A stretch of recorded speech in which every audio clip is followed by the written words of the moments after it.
오늘 준비한 주제는 그동안 전 세계에서 일본 니케이 지수의 상승세가 가장 강한 모습을 보여왔고, 지난 공개 방송들을 통해서 주식 가격이라는 것은 특정 국가의 정책이 설정한 경제 방향성에 수렴되게 되는데, 이러한 정책의 방향성에 수렴되는 모습을 보여주는 경제 지표와 주가 지수의 괴리 현상이 크다. 특히 니케이 지수는 더 괴리 현상이 더 크다. 라는 것을 이제 공유해 왔고, 드디어 일본의 중앙은행의 정책 변화가 나타나게 되면서 니케이 지수가 일정 수준의 조정을 보이고 있죠. 이 내용 오늘 살펴보도록 하겠습니다. 당부의 말씀, 안내의 말씀 드리자면, 경제지표 스토리텔링의 모든 내용은 저작권법의 보호를 받습니다. 따라서 저희가 블로그, 카페, 공개방송에서 공유드리는 레퍼런스가 없는 저희 경제지표 스토리텔링의 지적재산권을 활용한 분석 내용을 상업적 목적, 개인적 목적 또는 방송, 블로그 게재와 유튜브 개인 방송 등을 통한 무단 도용 전제 및 재배포를 금합니다. 지난 공개 방송들을 통해서 글로벌 주식시장이 주가지수가 연동되게 되는 경제 방향성을 나타내는 매우 중요한 몇 가지 경제 지표들과 괴리 현상이 발생되고 있고, 이러한 괴리 현상이 일정 기간이 누적되게 되면 수렴되는 괴리 현상을 줄이는 현상이 나타나게 됐고, 그것이 2020년 3월에 글로벌 금융시장의 일정 수준의 폭락 현상이라는 것을 지난 공개 방송들을 통해서 계속해서 공유를 해왔죠. 이러한 흐름 속에서 가장 괴리율이 높았었던 것이 니케이 지수예요. 니케이 지수가 왜 그랬었냐면, 일본의 중앙은행은 증시부양을 목적으로, 여기는 이제 증시부양이라고 적어놨는데 증시부양 목적이 아니죠. 일본의 중앙은행이 엔화를 더 찍냐 줄이냐, 이 매우 중요한 통화정책을 결정하는 중앙은행이 일본의 주식시장 주가지수가 떨어지게 되니 국민들의 활력이 떨어집니다. 따라서 주식시장 부양해야 되니까 중앙은행 주가지수, 여기 보도된 내용처럼 증시부양을 위해서 일본 상장지수 펀드를 매입하세요. 말도 안 되는 황당한 얘기죠. 신문을 좀 3개월 정도만 본 분이더라도, 또는 이제 논술을 준비하는 중학생, 초등학생 5, 6학년 때부터 이제 중학교로 가게 되면서 논술을 준비를 하게 되죠. 논술 학원 다니는 학생들도 이 내용을 보게 되면, 아니, 선생님, 왜 중앙은행은 상업은행하고 다른데 그 나라의 통화정책을 결정하는 매우 중요한 그 통화정책을 결정하는 곳인데, 그곳이 왜 주가지수가 더 가격이 올라가야 된다고 상장지수 펀드를 계속 매입해 봤습니까? 말 자체가 안 되는 얘기예요. 주식시장이라는 것을 아직도 가격이 올라가면 돈 벌고 떨어지면 돈 벌지 못하게 된다. 그래서 중앙은행이 유동성을 공급해갖고 주가지수를 띄워야 된다. 기술적 분석하시는 분들은 유동성으로 올라가는 장세는 오래 못 가네 같이 상투적인 말들이 구전으로 계속 답습되고 있죠. 중앙은행이라는 것은 유동성을 공급하는 이유는 딱 하나예요. 실물 경제가 정상화될 수 있도록 실물 경제 속에서 부가가치를 만드는 각 주체들의 통화 한 단위가 회전하는 통화 유통 속도가 경제가 활성화될 수 있는 그 임계 수준까지 올라갈 수 있도록 올릴 수 있는 유일한 방법이, 통화 유통 속도를 가속시킬 수 있는 유일한 방법은 얘가 가속될 때까지 유동성 공급을 확대하는 거죠. 또한 실물경제 부가가치를 만드는 주체는 국가가 아닌 민간기업들이에요. 이 민간기업들, 주식시장에 존재하는 이유는 주가지수를 띄워서 지분을 팔아서 그 기업을 창업한 사람, 그 기업을 경영하고 있는 사람이 자기 지분 팔아서 시세 차익 얻으려고 자기 기업을 주식시장에다 상장시키는 게 아니죠. 경영활동을 위해서 필요한 그 자본금을 더 확충하기 위해서, 투자금을 더 확충하기 위해서 주식시장에 상장을 하게 되고, 이 주식시장을 통해서 일정 부분의 자기들의 기업 가치를 대중에게 나누고, 그 나눈 만큼의 자본을 더 얻어서 투자를 더 확대하게 되는 경영활동을 하기 위해서 필요한 곳이지, 매일마다, 매분, 매초마다 뭔가를 사고 팔아서 시세 차익을 남기기 위해서 존재하는 시장이 주식시장이 아니에요. 따라서 중앙은행이 증시부양을 목적으로 상장지수 펀드를 계속 매입하는 것은, 이 말만 보더라도 중학생 논술학원 다니는 학생이 보더라도 말도 안 되는 얘기예요. 경기를 부양을 해야 되고, 2012년도서부터 일본의 아베노믹스 정책이라는 반쪽짜리 정책이라고 비웃지만 잠시 뒤에 보게 되면 놀라운 성과도 확인할 수 있게 되죠. 그 정책이라는 것이 동일본 대지진으로 일본의 경제가 타격을 받게 됐고, 또한 경기를 부양하는 과정 속에서 동일본 대지진 이후에 일본의 그 경기를 다시 이제 인프라 등을 구축하는 과정 속에서 고이즈미 때와 다르게 부동산 부문을 중심으로 경기 부양을 진행하고 있기 때문에 일정 부분의 유동성, 또한 실물 경제를 활성화시키고 엔화의 통화 유통 속도를 가속시키기 위해서는 일정 부분 지속적으로 민간 기업들에게 건전한 이와 같은 자본금을 확충할 수 있는 길을 열어줘야지 됐죠. 그래서 일본의 중앙은행은 그동안 상장 지수 펀드를 연간 6조 엔씩 매입해 왔고, 2020년에 대부분의 국가가 그러했듯이 실물 경제가 멈춰서게 되고 정상 가동되지 못하게 되면서 한도를 12조엔까지 2배수로 늘려왔어요. 이렇게 되게 된다면 일본의 중앙은행이 이와 같이 하는 것은 실물 경제가 활성화될 수 있는 그 임계 수준까지 통화의 유통 속도를 가속시키기 위해서 엔화 유동성 공급을 확대하는 방안 중에서 이게 하나의 방법이고, 이러한 과정 속에서 부가적으로 이제 주가 지수, 주식 가격 지수라는 게 상승하는 현상이 나타나게 돼요. 근데 3월 19일 날 일본의 중앙은행이 약간의 변화를 만들었어요. 어떠한 변화냐면 ETF의 매입 규모를 6조엔으로 한다는 기존의 규정을 삭제하겠다. 즉 주식 가격 또한 기업의 원활한 경영 활동을 위해서 그동안에 계속해서 ETF라는 것을 매입해서 그 자금이 기업들로 공급될 수 있는 정책을 가져왔는데, 지금 와서 특정 실물 경제 단상을 나타나게 되는 경제 지표들을 통해서 판단해 보게 되니 이전과 같이 무리하게 유동성 공급을 지속할 필요가 없는 상황이라고 판단을 내렸기 때문에 이와 같이 공급 규모를 줄이겠다고 판단을 내린 것이겠죠. 이 이야기와 이제 관련되게 되면 이러한 일본의 중앙은행의 통화정책 판단에 의해서 그 뒤부터 니케이 지수가 하락폭이 더 커지고 있는 중이에요. 잠시 이제 일본 니케이 300 지수를 보게 되면 이와 같이 이제 3월 18일로 미국의 선물 옵션 만기가 끝났는데도 불구하고 이와 같이 하락세가, 그리고 글로벌 금융시장의 대형주보다도 더 하락세가 더 격하게 지금 진행되고 있는 중이죠. 이와 같은 현상이 나타나게 되면 우리가 이제 재테크 관점에서 바라보게 된다면 궁금한 점이 딱 하나죠. 내가 흔히 이제 구전으로 답수 때 오는 말은 떨어지는 칼날은 받는 게 아니다. 자, 그러면 얘가 떨어지는 칼날입니까? 아닙니까? 여기가 떨어지는 칼날이었습니까? 아닙니까? 여기는 떨어지는 칼날이었습니까? 아닙니까? 여기는 칼날입니까? 칼날입니까? 칼날입니까? 심지어 2020년 3월은 떨어지는 칼날이었습니까?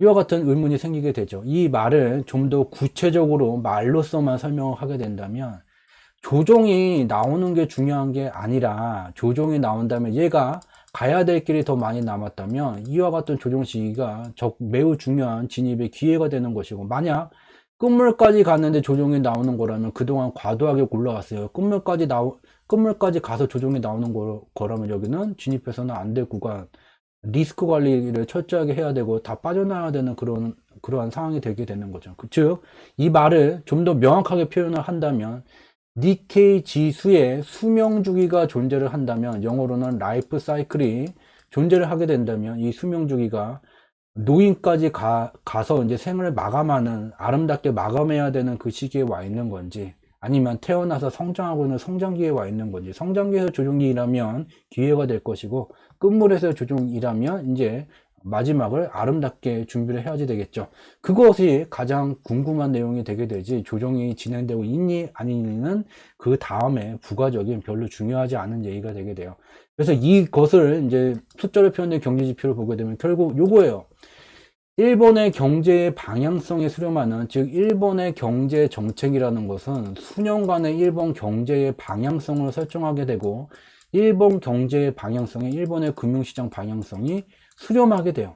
따라서 얘만 가지고 주가지수 빠지니까, 지금 종합주가지수 빠지니까 계속 얘를 매입을 통해서 떨어지는 거 받치세요. 이것은 굉장히 말이 안 되는 얘기죠. 정책의 경제의 방향성을 설정했고 금융시장의 방향성은 정책의 방향성에 수렴하는 거예요. 인위적으로 얘만 방향성을 달리 가져가게 되더라도 그것이 더 큰 손실과 더 큰 위험을 초래하게 된다는 것을 어렵지 않게 알 수 있어야 되죠.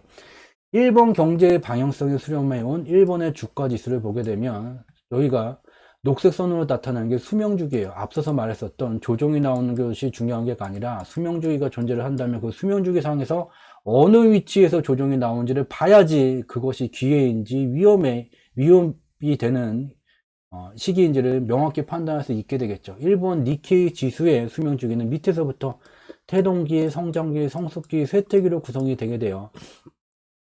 이와 같은 수명주기 이론이라는 것은 반도체의 기술 수명주기가 짧아지고 있다. 기술 수명주기.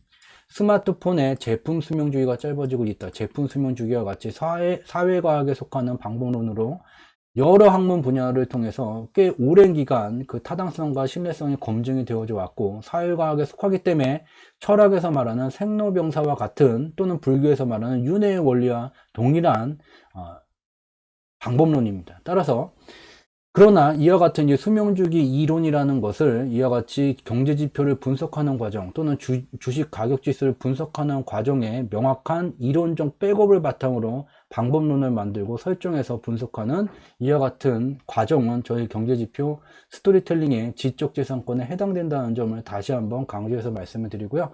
일본 니케이 지수의 수명주기는 이와 같이 설정이 되게 돼요. 태동기를 넘어서게 되면 제일 마지막 단계 제일 위에 있는 쇠퇴기까지 상승생애가 진행이 되게 되고 쇠퇴기에 이르면 소멸하는 것이 아닌 새로운 생애를 만들기 위해서 출발했었던 태동기로 귀향하는 불교의 윤회 과정이라는 게 진행이 되게 돼요. 일본 니케이 지수는 이미 1990년 초에 쇠퇴기에 도착을 하게 됐고 그 이후서부터 꽤 장기간 동안 20년 동안 새로운 생애를 만들기 위해서 태동기로 귀향하는 윤회 과정이 진행이 되게 돼요. 일본 경제 말하면 1990년도서부터 일본 경제의 방향성을 수렴해서 니케이 지수가 흘러내리게 됐고 일본 경제 잃어버린 20년이 일본 경제 잃어버린 20년이라든지 또는 지금까지 카운팅을 해서 30년이라든지 이렇게 카운팅을 하시는 분들이 많죠. 그렇지만 수명주기 상으로 우리가 눈으로 명확하게 확인할 수 있는 것은 일본 경제는 잃어버린 20년에서 끝났다. 왜? 쇠퇴기에 도착한 뒤에 태동기로 새로운 생애를 만들기 위해서 귀향하는 과정, 윤회 과정이 20년 만에 끝났어요. 그리고 또 하나 우리가 주목해서 봐야 되는 것은 이러한 쇠퇴기에 도착하고 태동기로 새로운 생애를 만들기 위해서 귀향하는 20년의 과정 속에서 우리가 반드시 주목해야 되는 것은 고점대가 낮아지는 하락 추세가 진행되어 왔는데 2000년 초반에 고이즈미 주니치로 내각, 굉장히 멋졌던 분 고이즈미 주니치로 내각이 현재 아베노믹스의 전신이 되는 경기부양 정책을 진행해 왔었고 이러한 식의 경제 지표들 개선세가 매우 빠르게 나타나게 됐고 이러한 경제 개선세의 방향성에 수렴해서 일본 니케이 지수도 하락 추세를 뚫었죠. 근데 여기에 바로 아베가 등장을 하게 돼요. 이 고이즈미 내각 다음으로 아베가 총리로 부임을 하게 됐죠. 1년 정도의 단기에 총리직을 이때 수행을 하게 됐고 지금과 같이 지금도 이제 건강상의 문제로 관둔다라고 말했는데 이때도 건강상의 문제로 관둔다라고 말했어요. 무슨 일을 했는가? 고이즈미 주니치로 내각이 이와 같이 일본의 니케이 지수 자체가 하락 추세를 벗어날 정도로 일본 경제의 단상을 나타나게 되는 경제 지표의 개선세를 격하게 만들어 왔는데 아베가 총리로 등장을 하자마자 재정 건전성 확보, 부채가 너무 커졌으니까 부채를 줄여야 되게 된다. 경기를 부양해야지 될 판에 이와 같은 경기 부양을 이전에 그 고이즈미 내각 쪽에서 진행해 왔었던 내용들을 반대로 다 되돌리는 일을 진행하게 됐고 1년 만에 관두게 됐어요. 이후에 2012년도에 다시 아베 총리는 아베노믹스라는 이 당시에 고이즈미 내각의 성과를 되돌렸었던 시기와는 전혀 다른 180도 다른 정책을 갖고 나왔죠. 그 뒤에 아베가 뭐라고 인터뷰를 했냐면 나는 이 당시에 정책적인 실패를 했다. 그래서 내가 한 것은 실패 노트라는 것을 만들었고 매번마다 얘를 복귀를 했다.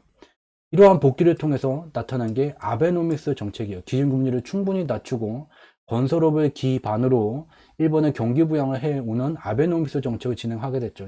일본의 잃어버린 20년, 드디어 아베노믹스 정책이 2012년도서부터 한 번 실패를 하는 정책을 통해서 각성을 하고 난 다음에 완전히 다른 아베노믹스 정책을 진행해 왔어요. 근데 중요한 것은 아베노믹스 정책을 찬양하지 말라, 반쪽짜리도 못 되는 정책이다 라는 말을 여기서 확인해 볼 수 있죠. 태동기록 윤회 과정을 완료를 했지만 얘가 다시 상승세계를 만들기 위해서는 이전에 그랬듯이 태동기를 넘어서야지 되죠. 근데 태동기를 아직까지도 스가 내각으로 왔는데도 아직까지도 넘어서지를 못했어요. 얘를 달리 표현을 하면 아베노믹스 정책이 누구든지 간에 토를 못할 정도로 명실상부한 그 성과를 입증을 하기 위해서는 이 경제의 방향성에 수렴하는 주가 지수라는 게 상승의 생애가 출발이 됐어야 되죠. 그게 출발이 되지 못했기 때문에 비록 2012년도서부터 현재까지 꽤 장기간의 아베노믹스 정책이 진행이 됐지만 가시적인 성과를 말할 만한 게 별로 없다라는 단정적인 근거 중에 하나를 확인해 볼 수 있게 되죠. 그렇지만 아직 상승세계 일본 경제가 매우 빠르게 활성화되게 되는 그 임계 수준까지 이르지는 못했지만 2012년도서부터 현재까지 진행되고 있는 아베노믹스 정책을 반쪽짜리 정책, 반쪽짜리도 못 되는 정책이다라고 깔아뭉개기엔 매우 놀라운 중간 성과가 있죠. 바로 이 고이즈미 주니치로 내각, 일본의 니케이 지수가 대세 하락기에 하락 추세를 뚫었었을 때의 경기부양 정책과 아직 상승세계를 만들지 못한 아베노믹스의 중간 성과, 지금까지 확인될 수 있는 성과를 보게 된다면 일본 경제의 현재 단상을 대표하는 경제지표 중 하나, 대표 경제지표 중에 하나가 실업률이에요. 여기에 고이즈미 주니치로 내각이 처음에 출발이 됐었을 때 일본의 실업률은 5% 중반대가 넘어가는 실업률이었고 정권의 마지막 때는 3% 후반대까지 실업률이 낮아지게 됐어요. 그리고 아베노믹스 2012년도서부터 4% 중반대의 실업률에서 실업률이 솟구치는 그 과정 속에서 출발이 되게 됐고, 그리고 현재까지 비록 이제 코로나19가 발생이 되면서 잠시 이제 실업률이 3%대까지 다시 올라서기는 했지만 코로나19가 발생되기 전 2019년도까지는 G20 국가 중에서 일본보다 실업률이 낮은 2.50보다 낮은 실업률을 나타내는 국가는 한 곳도 없었어요. 2018년도에 싱가포르이 2.5보다 낮은 수치를 나타내게 됐고 2019년엔 일본보다 낮은 실업률을 기록한 국가가 없었어요. 자, 이것을 보게 된다면 아베노믹스 정책이 성과가 없다, 반쪽짜리 정책이다, 무식한 놈들 저걸 왜 하냐 라고 감히 그렇게 깔아뭉개기에는 눈으로 확인될 수 있는 성과가 분명히 있다. 저 경제의 단상을 나타내는 실업률 자체가 대표 지수의 성격을 갖기 때문에 여기서 확인해 볼 수 있죠. 참고로 말씀드리면 대한민국의 실업률은 2018년도 이후에 왜곡 현상이 나타나게 됐고, 그런 왜곡 현상이 어디서부터 뭐가 잘못된 건지, 현재 뭐가 잘못된 건지도 공개방송에서 여러 번 나눠서 진척도를 통해서 검증한 바가 있죠. 대한민국의 실업률은 대표 지수의 성격을 갖지를 못한다는 것을 검증을 한 바가 있죠. 이와 같은 성과를 만들었었던 아베노믹스 정책, 왜 일본 은행은 좀 더 실업률을 충분히 낮춰야 되고 이와 같이 2%까지 왔었던 실업률이 다시 코로나19 때문에 3%까지 와 있는데 지속적으로 경기 부양을 해야 되고 기업들이 실물 경제가 정상 가동이 못 되기 때문에 지금 위기에 빠져 있는데 왜 하던 규모를 축소를 한다고 판단을 내렸을까? 어떤 국가든지 중앙은행은 이 지표를 통해서 정책을 설정하게 되고 정책이 제대로 진행되고 있는지 진척도 검사를 하게 되죠. 일본 경제, 지금 보게 되면 일본 경제의 부가가치를 만드는 기업들의 기업이익이에요. 코로나19가 발생되게 됐고 2020년 들어와서 이와 같이 일본의 기업이익이 급격히 침체되는 현상이 나타나게 됐어요. 2020년 4분기에 일본의 기업이익은 코로나19 발생 이전 수준과 맞먹는 수준까지 실적 개선세가 나타나고 있죠. 그래서 현재 이와 같은 실적 개선세에 연동되어져서 니케이 지수가 개선세가 진행되는 것은 맞지만 과도한 유동성 공급 확대를 통해서 니케이 지수 자체가 좀 버블 단기적으로 과열된 국면을 보여왔죠. 이 말로서만 표현하는 것이 아니라 이것도 지표로 확인해 볼 수 있게 되죠. 앞서서 살펴봤었던 일본의 기업 이익, 우리는 주식이라고 말하지만 이것을 달리 표현하면 기업 지분 가치예요. 기업이 자기네들의 경영 활동을 더 강화하기 위해서 필요한 자본을 확보하기 위해서 주식시장에 자기 기업을 상장을 하게 되고 자기의 기업 지분 가치를 대중과 나누게 돼요.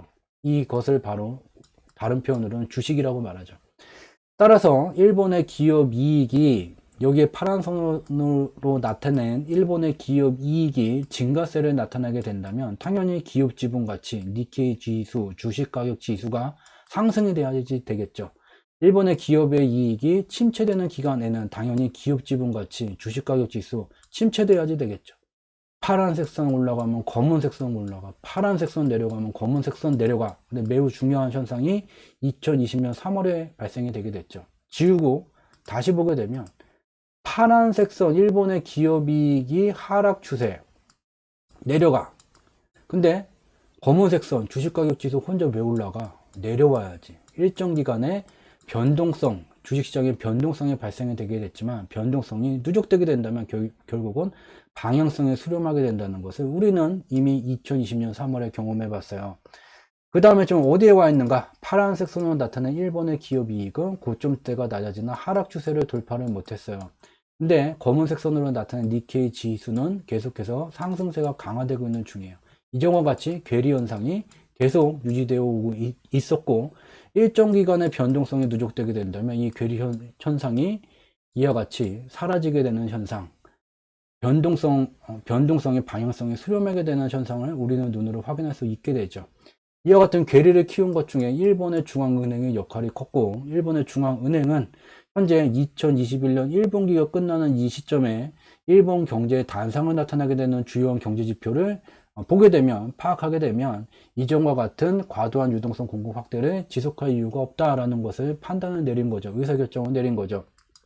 또한 우리가 주목해야 되는 것은 기업 이익이 향후에 쉽게 증가할 수 있는 조건을 갖추고 있냐 아니냐를 또 봐야지 되겠죠. 달리 표현하면 지금 주요한 언론들 보도를 보게 되면 인플레이션이라는 이 얘기가 나오게 되면 주식시장 폭락이라는 말로 계속해서 중간에 과정을 다 빼버리고 호경기 마지막에 나오는 인플레이션이 임기 수준을 넘어가는 그 얘기로 보도를 하면서 지속적으로 인플레이션율이 높아지면 주식시장 폭락이다 라고 말을 하고는 있지만 그것도 말이 되지가 않는 얘기예요.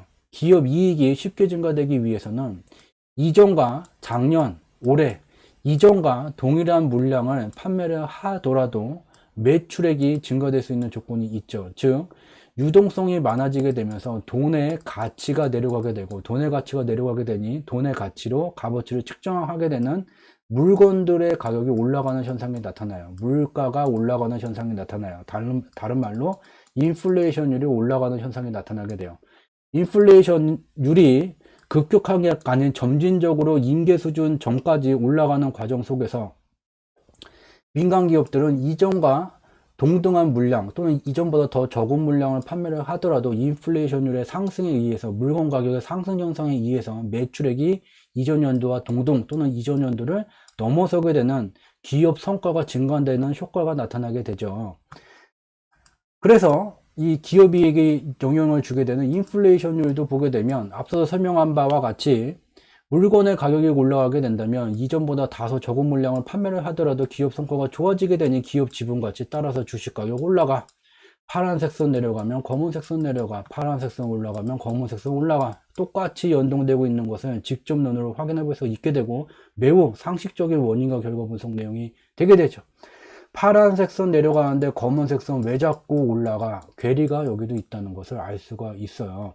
이와 같이 이 괴리를 메우는 과정이 향후에 진행되게 될 것이고 이 괴리를 메우는 과정은 공포의 시절이 아닌 쇠퇴기의 막판에 벌어지는 현상이 아닌 아직 시작도 안 된 상승의 세계가 시작도 안 된 이 단계에서 나타나고 있는 것이기에 일본 경제의 방향성, 일본 경제의 정책이 지속적인 경기부양 연출을 일정 부분 진행을 하게 되고 또한 버블의 과도한 현상이 나타나지 않는 조건이라면 현재 향후에 진행될 그 조정은 기회 시기가 된다는 것도 어렵지 않게 확인하게 됩니다.